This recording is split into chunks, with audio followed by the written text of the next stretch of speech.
following is a special marine warning from the National Weather Service.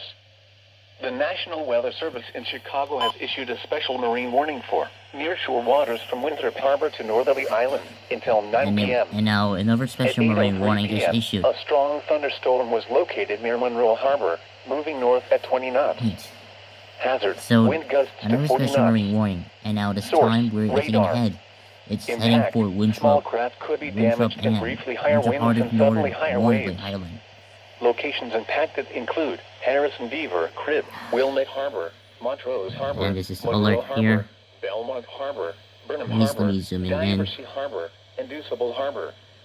Move to safe harbor until hazardous weather passes.